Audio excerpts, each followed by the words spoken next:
Welcome, my friends, to the Solid Signal podcast for the week of March 2nd, 2015. I would like to point out this is my 101st podcast.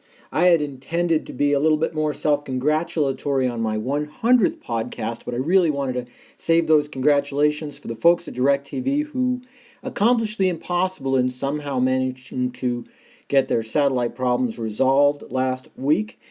So, first, a bit of congratulations to myself. Hey, go me. 100 podcasts is not an incredible amount. It amounts to about 7 hours of me talking, and I don't imagine anybody binge listening to that. Not even my mom would be interested in listening to me talk for 7 hours. Anyway, but I want to thank you, my Solid Signal listeners, for having put up with all of that and enjoyed it, hopefully. And for those of you who have not been here since the beginning, all of those podcasts are archived on YouTube and on the Solid Signal blog, which is blog.solidsignal.com, in case you didn't know. And if there is something that's interesting to you, some of it's timely and some of it's timeless and some of it's just less. Can't promise that they're all winners, folks. Anyway, let's get down to business. Arguably the biggest news in the last 7 days was that the FCC voted to partially reclassify broadband services under Title II of the Communications Act. In other words, to hope to guarantee a free and neutral internet. I want to talk about what that means, and I want to talk about what it doesn't mean. But first, I would like to point out that Solid Signal is a DirecTV dealer. DirecTV is in the process of being merged or acquired by AT&T, and that none of my opinions are a reflection on DirecTV, AT&T, or honestly anybody but myself, and are not intended to act as legal advice or for anything other than entertainment purposes. Man, there's just a lot of disclaimers in this podcast before we get started, aren't there? I have to say that I could not have imagined a subject more one-sided than net neutrality when this argument first started about 6-9 months ago.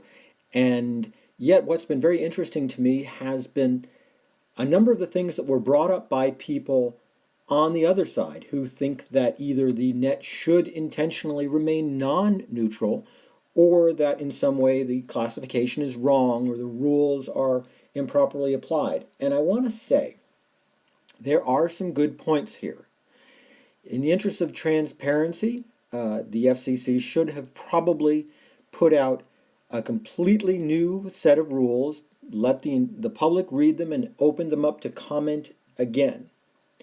That probably would have been the proper procedure, because in a 300-page document, there could just be an awful lot of things that the public doesn't know. And one thing that we saw was that there were a lot of things that came out during that initial public comment period, and that the rules got better because the public got involved. I do think the FCC made a mistake there in not just starting things over again and opening up comments because, well, it could have benefited them. I'd also like to point out that we do expect that all the major internet service providers are going to dispute these rules in court sometime within the next couple of weeks. I'm actually sort of surprised that those lawsuits haven't started yet. But at any rate, the goal was to try to make this a bulletproof piece of legislation that benefited everybody, even large companies, and let's hope that that was done. But the truth is we don't know. Internet service providers, indeed any company, any person, have the right to challenge any law that they think is unjust, and that's really what's going on here. Now, as far as the question of the non-neutral internet, I would like to address that because one of the things that was brought up is, for example, that cat videos should not have the same priority on the internet as, for example, collaborating on heart surgery. Well, the quick answer for that is that if there's enough bandwidth to go around, that doesn't become a problem. And again, as it's pointed out, well, that's a pretty clear case, I can imagine, but there's a simple answer.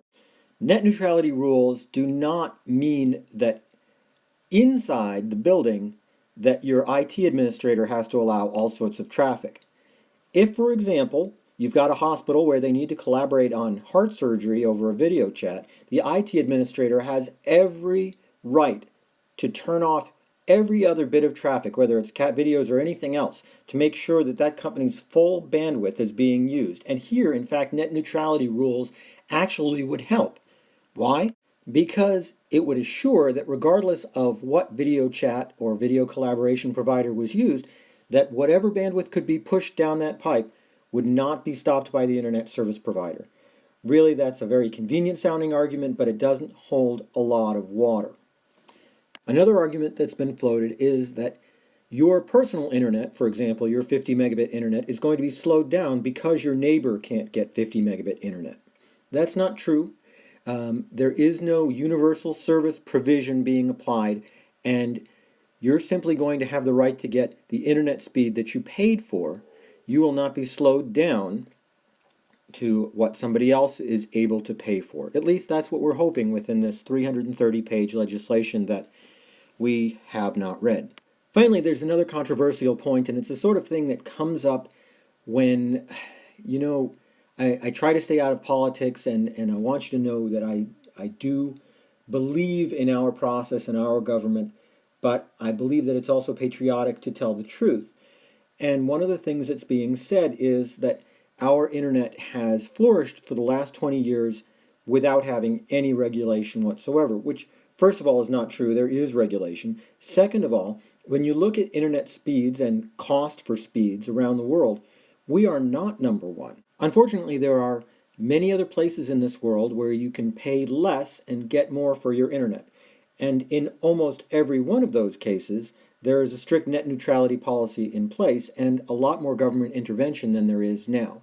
I'm not saying the government should take total control over the internet like they do in Great Britain or other countries, except to say that the popular perception that the government has nothing to do with the internet is untrue, and the popular perception that we have the best internet in the world is unfortunately also untrue.